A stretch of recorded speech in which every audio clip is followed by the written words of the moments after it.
La semana pasada iniciamos una serie que hemos titulado Conversaciones y diálogos con Jesucristo, encuentros que transforman vidas.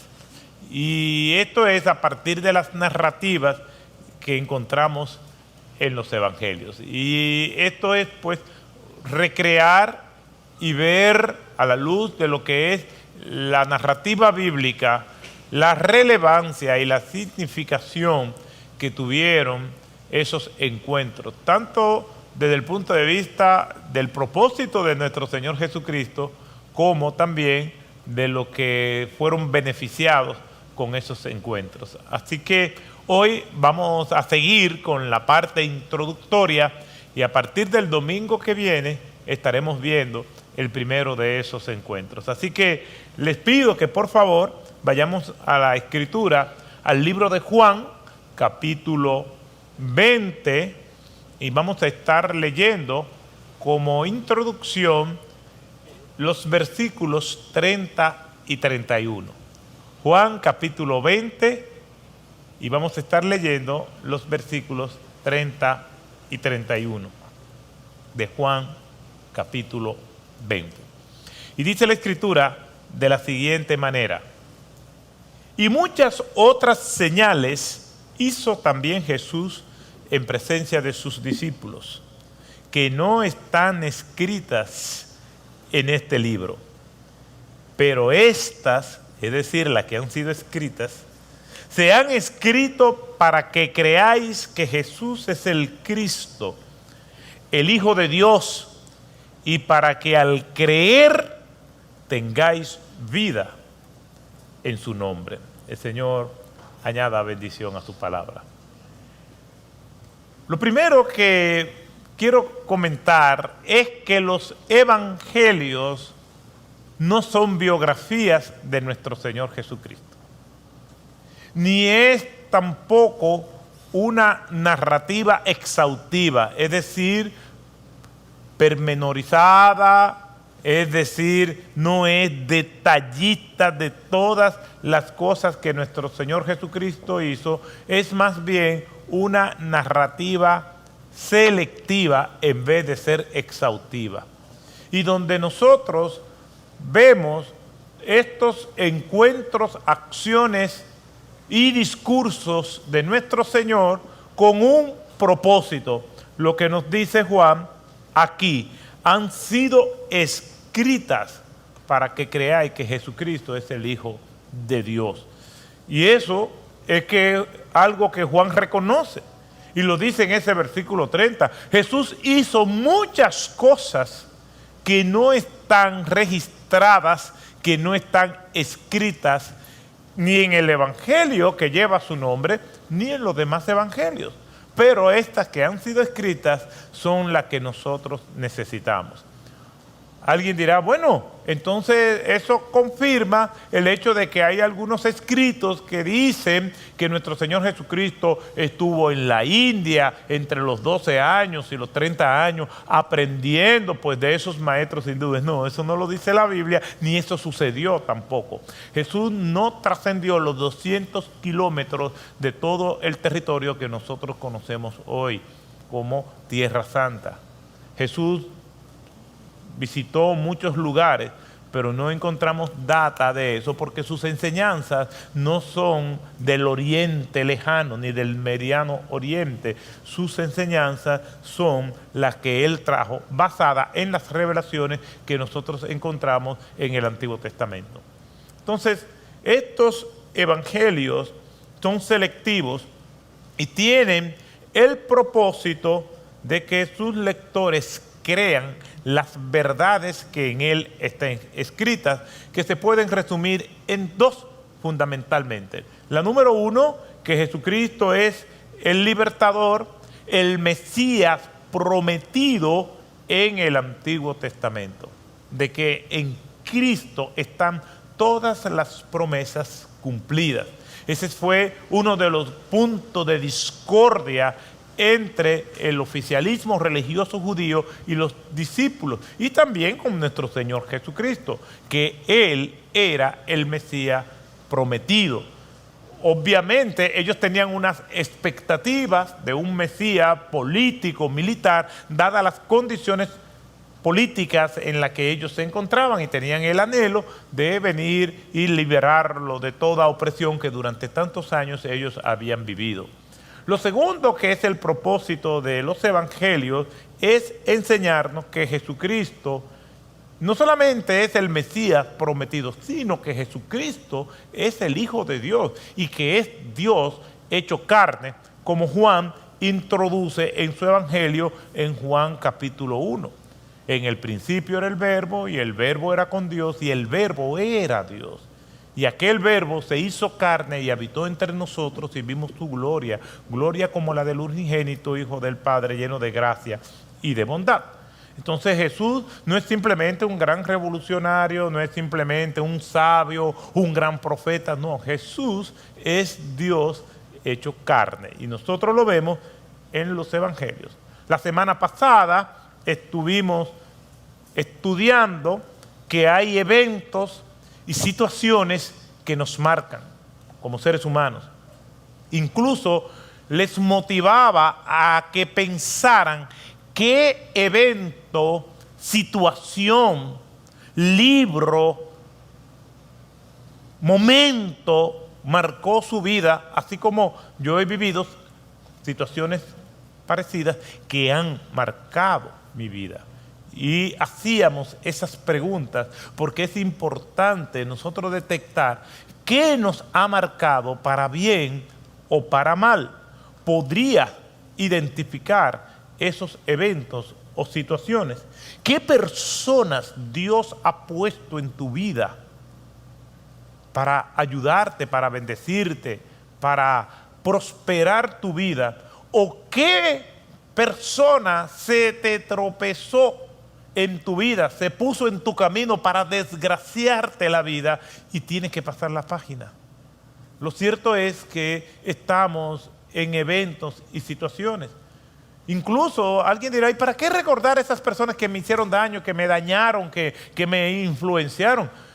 Bueno, para perdonar, y para eso malo sacarle el beneficio, buscando el rostro de Dios, diciéndole a Dios que nos ayude a superar. Tenemos que saber cuáles son las áreas de nuestras vidas que nos marcan y nos persiguen y nos espolean la existencia para mal, y tenemos que identificarlo. Cuando vamos a donde un médico, nosotros le decimos cómo nosotros nos sentimos, cuáles son los síntomas, y esos síntomas tenemos que saberlo para poder tener un tratamiento y poder superarlo.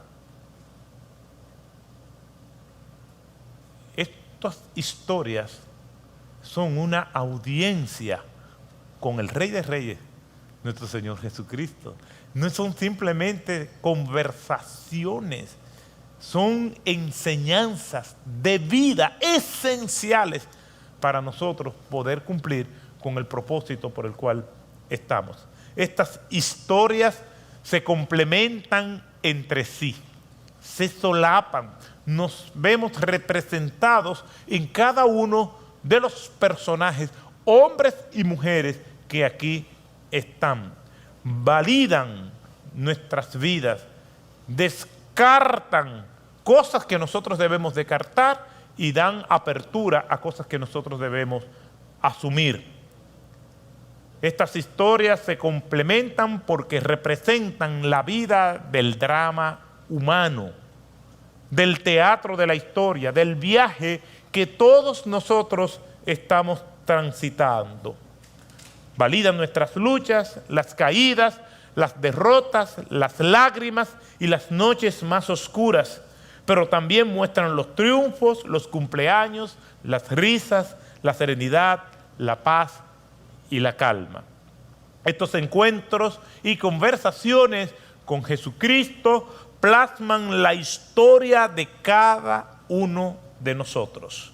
Estas conversaciones las aceptamos o las rechazamos en la medida en que nosotros nos vemos identificados con ellas.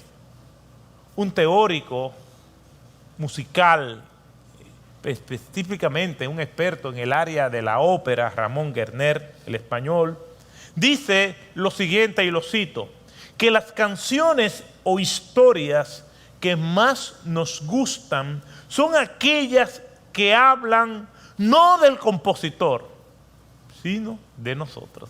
Las historias con las cuales nosotros nos sentimos más identificados son aquellas que de alguna manera u otra tocan las fibras más sensibles de nosotros. Por eso no nos es de extrañar que una de las personas que tuvo esos encuentros con Jesucristo dijo lo siguiente en Juan 4, versículos 28 y 29. Entonces la mujer dejó su cántaro, fue a la ciudad y dijo a los hombres de la ciudad: venid, ved a un hombre que me ha dicho todo lo que he hecho. ¿No será este el Cristo? Quedó impactada porque la conversación, ella estaba allí aludida. Las historias que nos gustan, los libros que leemos, las películas, las canciones con las cuales nosotros nos sentimos más identificados son las que hablan de nosotros. Estas historias hablan de nosotros, nos muestran quiénes nosotros somos. Estamos allí con el intelectual que está teorizando con Jesús, con el mendigo sin esperanza que tiende su mano, con la mujer mirándolo con desdén. Todos nosotros estamos allí en el comedor, estamos allí en la sinagoga, en el pozo, en el camino, en la barca, en la orilla de la playa, en el desierto. En todos esos lugares nosotros estamos allí. Somos uno de la multitud. La palabra de Dios nos enseña que estas historias nos impactan porque nos describen. Jesús genera y provoca un océano de historias y de reacciones con sus enseñanzas, con sus acciones y con su entrega a los demás. Son lecciones de carne y hueso. Él no está en una torre de marfil teorizando y conceptualizando. Él no está ajeno a la gente. Como hemos dicho en otras ocasiones, Jesús estaba donde estaba la gente, porque Él vino a buscar y a salvar lo que se había perdido. No podemos pretender decir que somos seguidores de Cristo y amamos a Cristo y tenemos apatía con las personas y no nos sentimos identificados con ellos y no le amamos y no nos sacrificamos y no le acompañamos. Jesús hizo de sus enseñanzas que se pueden sacar no solamente de lo que Él pudo decir, sino de lo que Él vivió en su encuentro y conversaciones con las personas. Él no es un observador pasivo, sino un viajero activo. Su vida y la de las personas que tuvieron una audiencia con Él generaron las más bellas, impactantes e intensas historias jamás contadas. Estas historias circularon primero de manera oral, preservada por el Espíritu Santo, y luego registrada mediante el testimonio de personas y la investigación de aquellos que fueron también usados por Dios para organizarla como nosotros la tenemos hoy en día. Mire lo que dice la Escritura acerca de eso mismo en Lucas capítulo 1, versículo del 1 al 4. Por cuanto muchos, dice Lucas, que era médico según la evidencia que encontramos en Colosenses 4:14. Por cuanto muchos han tratado de compilar una historia de las cosas que entre nosotros son muy ciertas, es decir, ya eso estaba y se daba como verdad mediante el testimonio. El impacto histórico de Jesucristo se evidencia no solamente por el registro de lo que nosotros sabemos, sino por los testigos. Nosotros vamos a la Escritura y la Escritura misma es nuestra primera fuente. Ahora, alguien podrá decir, bueno, yo no creo en las Escrituras, pero el impacto histórico de la vida de Cristo es innegable. Considerando solamente menos de 3 años de vida pública, y es el marco de referencia de la historia, antes de Cristo y después de Cristo. No fue antes de Sócrates o después de Sócrates, o Platón, o después de Platón, o de Aristóteles, o de Zoroastro, o de Mahoma, o de Gengis Khan. No, es antes de Cristo y después de Cristo. Sin ejércitos, sin imperios que lo endosaran. Esa es la historia de Cristo, el impacto histórico. Entonces, dice el doctor Lucas, por cuanto muchos han tratado de compilar una historia de las que para nosotros son ciertísimas, son ciertas, dice él, tal como nos han transmitido desde el principio, fueron testigos oculares y ministros de la palabra. También me ha parecido a mí conveniente, después de haberlo investigado con toda diligencia desde el principio, escribírtelas ordenadamente, oh excelentísimo Teófilo, para que sepas la verdad precisa acerca de las cosas que te han sido enseñadas. Hay un trabajo de investigación, recopilación de la data, de los datos, entrevistas a testigos, y esto pues nos entrega el doctor Lucas. Juan, que ya leímos ese texto, lo vamos a leer nuevamente y vamos a leer otros más, dice de la siguiente manera en Juan 20, 30 y 31. Y muchas otras señales hizo también Jesús en presencia de los discípulos, que no están escritas en este libro. Pero las que están escritas, sean escritas para que creáis que Jesús es el Cristo, el Hijo de Dios, y para que al creer tengáis vida en su nombre. Al final de su libro, en Juan 21, 24 y 25, él dice lo siguiente: este es el discípulo que da testimonio de estas cosas, el que escribió esto, y sabemos que su testimonio es verdadero. Hay también muchas otras cosas que Jesús hizo que si se escribieran en detalle, pienso que ni aún en el mundo mismo podría contener los libros que se escribirían. Es mucha historia, mucha gente. Imagínese el testimonio de todo aquel que fue testigo, ya sea porque tuvo un encuentro de primera mano, una audiencia con el Señor, o que vio algo. Jesús hizo su centro de operación en torno a la región de Galilea, en el mar de Galilea o mar de Tibíares o el lago de Genesaret, como le dice Lucas. En esa demarcación, en todos los alrededores del lago, había más de 80 puertos comerciales.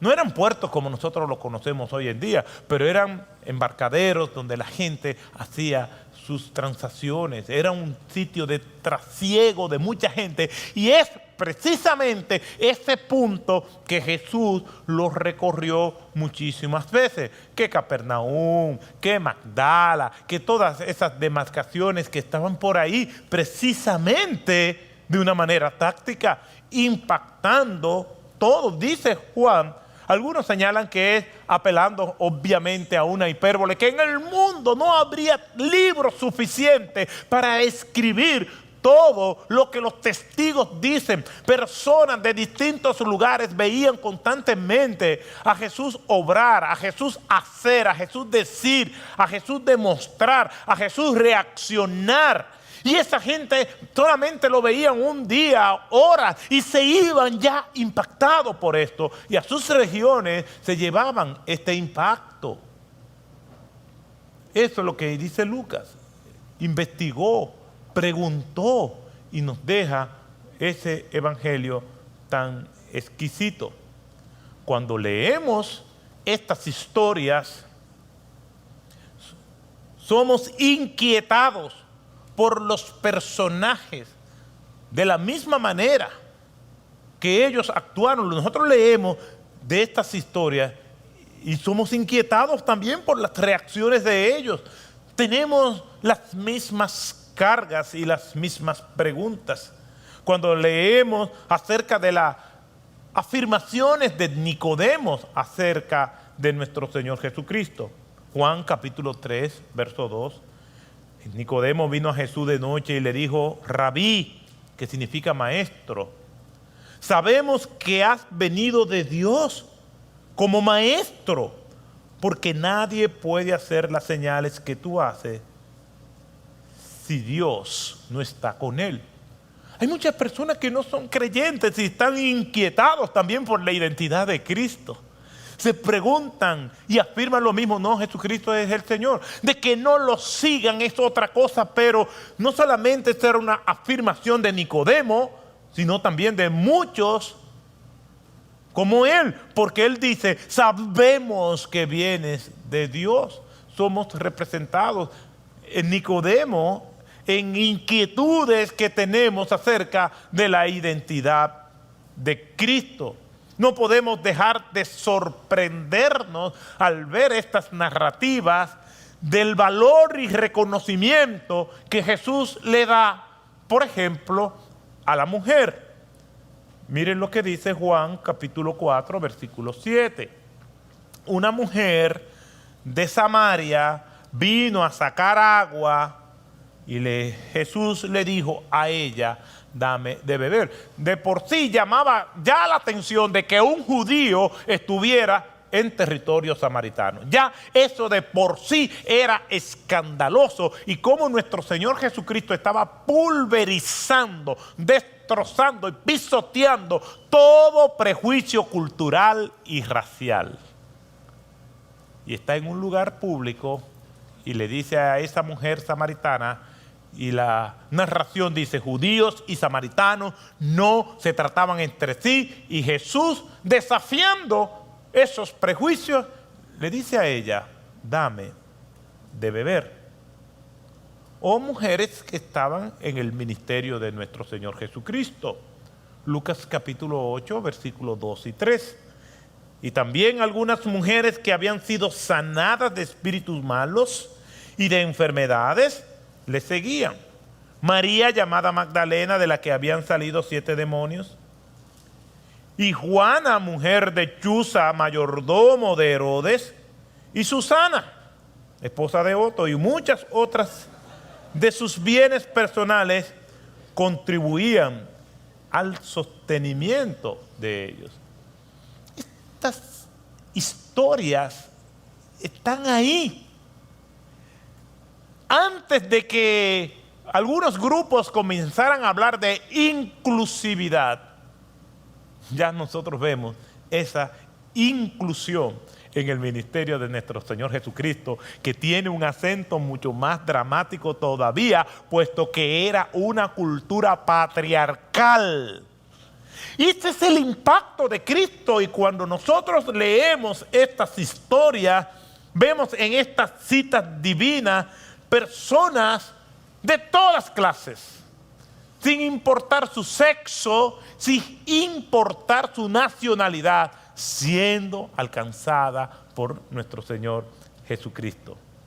Quiero traer estas conversaciones y encuentros al día de hoy. Es mi meta. Ponerle saco y corbata, tenis y jean, tacones y sandalias, limusinas y buses públicos, mansiones y arrabales. Jesús conversó con todo tipo de personas y en todo lugar, porque a él le importaba la gente. Por eso vino Cristo. un gran debate filosófico se ha venido dando desde hace aproximadamente 100 años y es ¿por qué las personas importan? ¿Por qué? A todo el mundo que abraza una causa, dice que abraza esa causa porque esas personas a las cuales defienden les importa.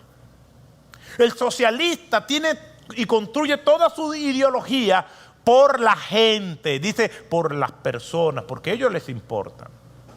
El que defiende tal o aquella escuela de psicología la sostiene porque las personas les importan. Así también las distintas escuelas y teorías económicas, sociológicas, antropológicas, el capitalista también. Todo el mundo dice que las personas les importan. El que está en una lucha contra la opresión desde su punto de vista dice que lucha contra el opresor porque la gente le importa. Todo el mundo asume una causa porque la gente le importa. John Kilner escribió un libro que se llama Why People Matter, ¿por qué las personas importan? Y viene y precisamente habla de que la pregunta no es ¿por qué las personas importan? Sino qué es lo que hace a alguien abrazar algo precisamente en nombre de que las personas le importan. No hay duda de que todo el mundo dice que las personas le importan. La pregunta es ¿por qué haces lo que haces en nombre de que la gente te importa? No es que las personas las defienda. No, todo el que abraza una causa dice que es porque defiende a esos que son lesionados, marginados. La pregunta es ¿cuál es tu motivación? ¿Por qué la gente importa? Esa es la gran pregunta. Y hay por lo menos 5 posiciones en ese aspecto. No vamos a hablar de ello ahora, está el utilitarismo, está el colectivismo, todos son con ismo, está el individualismo, el naturalismo y el transhumanismo. Todos que estas se identifican como las 5 escuelas de por qué la gente importan, todos dicen que piensan y hacen lo que hacen precisamente porque la gente le importa. Desde aquel activista que está a favor de los derechos homosexuales, él dice que él está haciendo todo lo que está haciendo porque ellos le importan. Ustedes no han visto el movimiento Black Lives Matter. Ellos dicen, oigan como el título, la gente negra importa. La pregunta es, ¿por qué tú estás protestando a favor de ellos? Nosotros predicamos el evangelio y hacemos toda la obra que hacemos, toda la red de misericordia que hay, todos los alimentos que hemos entregado durante esta pandemia. Lo hacemos porque las personas nos importan. La pregunta que tenemos que hacernos nosotros mismos es ¿por qué lo hacemos? Jesucristo habla con las personas. Él vino a buscar y a salvar lo que se había perdido, dice Él mismo. La pregunta es ¿por qué hace eso Cristo? ¿Por qué Cristo lo hace?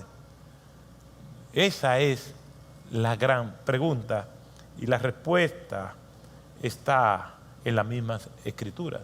Eso es importante, porque yo puedo hacer cosas correctas y mi motivación no necesariamente es la más justa de todas. Le explico. Durante la guerra civil norteamericana, cuando los blancos del norte estaban peleando contra los blancos esclavistas del sur, ¿qué es lo que nosotros nos hemos aprendido? ¿Qué es lo que nos han enseñado? Que esa guerra se libró para liberar a los negros que estaban esclavizados. Eso fue lo que aprendimos. Eso fue lo que se nos enseñó. Ahora, la pregunta era, o es que tenemos que hacernos, ¿por qué lo hicieron los blancos que estaban en el norte? ¿Sabe cuál es la respuesta? Muchos blancos tenían causas altruistas, sociales, muy nobles. Lo otro era que se necesitaba mano de obra para trabajar e industrializar el norte, producto del impacto de la revolución industrial de Inglaterra que había llegado allí. Los esclavistas del sur no lo querían hacer por razones económicas, porque se iban a quedar sin mano de obra. La pregunta no es que si la gente te importan, es por qué te importan.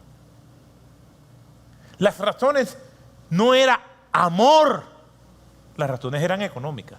Obviamente los negros lo vieron bien y está bien, no es que estoy en desacuerdo. Lo que quiero es que veamos más allá de lo que se ve en la superficie. La palabra de Dios nos entrena a pensar y ahí nosotros poder discernir el alcance y quién puede igualar la obra de nuestro Señor Jesucristo.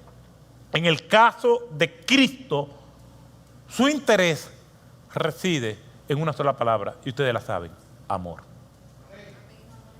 Y se encuentra en el texto más famoso de toda la Escritura. Porque de tal manera amó Dios al mundo, que dio a su Hijo unigénito, para que todo aquel que cree no se pierda, mas tenga vida eterna. Todo lo que hizo es por amor. Incluso en 1 Corintios capítulo 13, versículo del 1 en adelante, que habla: si yo hablase lenguas humanas y angélicas y no tengo amor, nada soy. Llega al punto de decir que yo puedo entregar mi cuerpo para ser quemado por los demás, pero si no lo hice por amor, delante de Dios no hice gran cosa. El amor es las más puras de las virtudes. Todo lo que hizo Cristo y nosotros le importamos a Él es por amor. Cuando le preguntaron cuál es el primer y grande mandamiento, nuestro Señor Jesucristo respondió: amarás al Señor tu Dios con todo tu corazón, con toda tu alma y con toda tu mente. Ese es el amor. Eso es lo que nos motiva. Yo recuerdo una escena de la película La Vita è Bella, La Vida es Bella, de Roberto Benigni, y se recrea en Italia, y el argumento es de la ocupación nazi en Italia. Y antes de que ya se formalizara la ocupación, pues había el personaje principal de la película, trabajaba en un restaurante y pues ahí venía a comer un general nazi y se hicieron amigos, pero el general nazi estaba fascinado con todos los acertijos y adivinanzas que se sabía el mozo, que es el personaje de la película. Y siempre estaban hablando y se hicieron amigos. Cuando vino la guerra y la ocupación, pues llevaron a este personaje a un campo de concentración, a él y a su hijo. Y ya eran prisioneros en un campo de concentración. Y la película se desarrolla en que él le crea todo un universo de situaciones para que el hijo no supiera que ellos estaban prisioneros en un campo de concentración. Una película muy dramática. Y se llama La Vida es Bella porque él le creó una vida bella a su hijo para que no fuera impactado por los horrores del campo de concentración. Pues estaba pasándola mal. En una hay una recepción y se ve al general, y él ve al general nazi que está allí. Y dice: wow, míralo ahí. Y le hace una seña y el general también le hace una seña y para que lo ayude de aquella situación. Y ve que él está muy motivado a hablar con él hasta que se encuentran. Y él: dígame, ¿qué usted me quiere decir? Y el general le responde: tal cosa. Lo que le respondió el general fue dándole respuesta a un acertijo, a una adivinanza que él le había hecho hace muchos años atrás. Y él tenía interés de hablar con este hombre que está en malas condiciones, simplemente para darle esta respuesta. ¿Tienes interés en mí ¿Cuál es la motivación? Un hombre que le está pasando tan mal, tú simplemente muestras interés, es porque tiene una mente retorcida. Y es para decirme, la respuesta es tal cosa cuando yo estoy en una situación tan difícil. La pregunta que debemos hacernos es cuál es nuestra motivación. Todo lo que hagamos, sea de comida o de bebida o de cualquier otra cosa, debemos hacerlo para la gloria de Dios. Estos encuentros con Jesucristo tienen que ver con tu vida y la mía. Tiene que ver con nosotros. Tiene que ver con Cristo. Tiene que ver con su propósito. Estos encuentros tienen que ver con los aspectos más relevantes de la vida humana. Tienen que ver con los temas que queremos ignorar, con los comportamientos del alma que están sellados y no queremos romper ese sello porque decimos simplemente somos así. No, vamos allí donde nadie va y vamos a permitir hablar con nuestro Señor Jesucristo de estos temas. Vamos a ir por las catacumbas del corazón donde nadie penetra. Quien sostiene un encuentro sincero con Cristo tiene que abrir los archivos empolvados y llenos de telarañas que han o hemos permitido que se tejen en él y no permitimos que nadie lo abra. Hablar con Jesucristo es una emboscada. Es un allanamiento, es estar rodeado sin argumento, es estar bajo arrestos con los cargos de culpabilidad, con un expediente lleno de frustración, orgullo, indiferencia, soledad, autojustificación, abandono, donde hemos sido víctimas y también victimarios. Un encuentro con Jesucristo también revela nuestra condición de condenados, pero también es una oportunidad para caer rendido en los brazos misericordiosos de Él y ser bañados, inundados y empapados de su gracia eterna.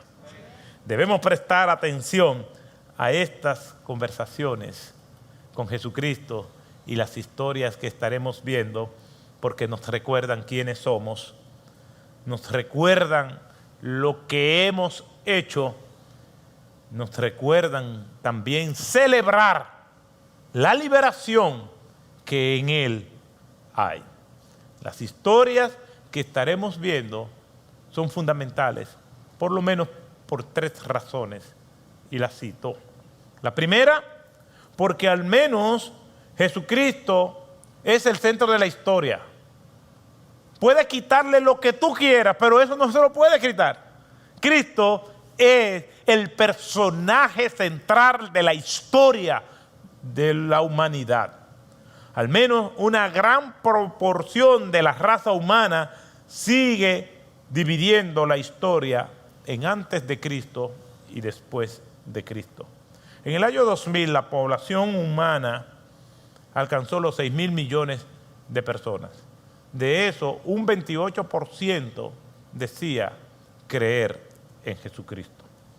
Estas historias y conversaciones son importantes en segundo lugar porque Jesús es el centro de atención de la Escritura. Juan 5:39, nuestro Señor Jesucristo hablando, dice: ellas son las que dan testimonio de mí, hablando acerca de las Escrituras.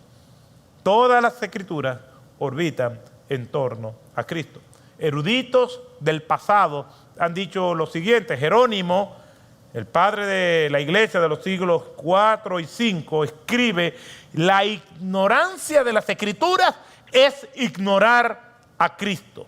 Y es muy interesante que en el siglo XVI, Erasmo, el gran humanista, dijo lo siguiente: la Biblia te dará a Cristo en tan cercana intimidad que éste te sería menos visible si estuviera ante tus ojos. En otras palabras, es más fácil ver y encontrar a Cristo en las Escrituras, ver su carácter, su propósito, sus acciones, que simplemente observarlo a simple vista. Lutero, en sus charlas en el libro de los Romanos, o su charla sobre el libro de los Romanos, escribió: aquí se nos abre de par en par la puerta para el entendimiento de las Sagradas Escrituras, a saber que todo ha de entenderse en relación con Cristo. La totalidad de la Escritura se ocupa en todas sus partes solamente de Cristo. Uno de los grandes teólogos del siglo XX fue Karl Barth. Obviamente, Karl Barth tenía posturas liberales. Él no creía en la inerrancia de las Escrituras e introdujo lo que se llamó en ese momento la neo-ortodoxia.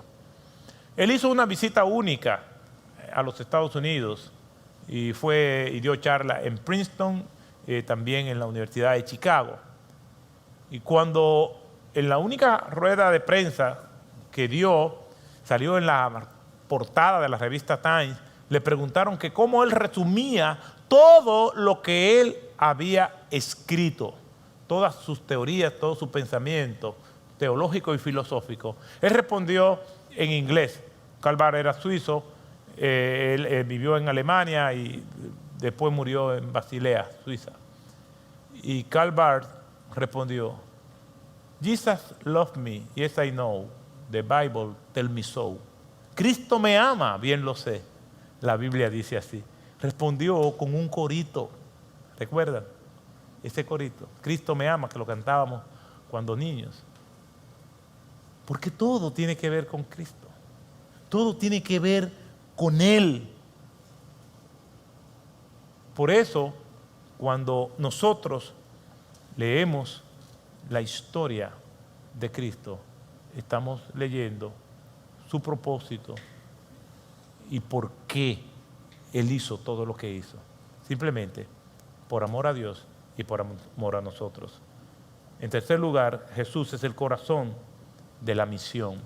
Y viendo todo lo que Él hizo por alcanzar a la gente, nos modela a nosotros lo que nosotros también tenemos que hacer. Termino con algo que ustedes me han escuchado en otras ocasiones, pero un buen resumen de la vida de Jesucristo. Nació en un pueblo escondido, hijo de una pobre mujer, creció en otro pueblo donde trabajó en una carpintería hasta los 30 años. Después se convirtió en un predicador itinerante durante 3 años. Nunca escribió un libro, nunca tuvo una oficina, nunca tuvo una familia, nunca fue propietario de una casa, nunca fue a la universidad. Nunca viajó a más de 200 millas de su lugar de nacimiento, no hizo ninguna de las cosas que normalmente buscamos y asociamos a la grandeza. Tenía solo 33 años cuando la marea de la opinión pública se volvió contra él. Sus amigos huyeron, todos se lo consideraron su enemigo, soportó una parodia de juicio. Fue clavado en una cruz entre 2 ladrones mientras sus verdugos sorteaban sus ropas, sus únicas posesiones en la tierra. Y cuando hubo muerto fue abandonado en un sepulcro prestado, porque todo lo que tuvo fue prestado. El establo donde nació fue prestado, la barca de donde predicó fue prestada y la tumba también. Han transcurrido 2000 años, pero el mundo continúa cautivado por él.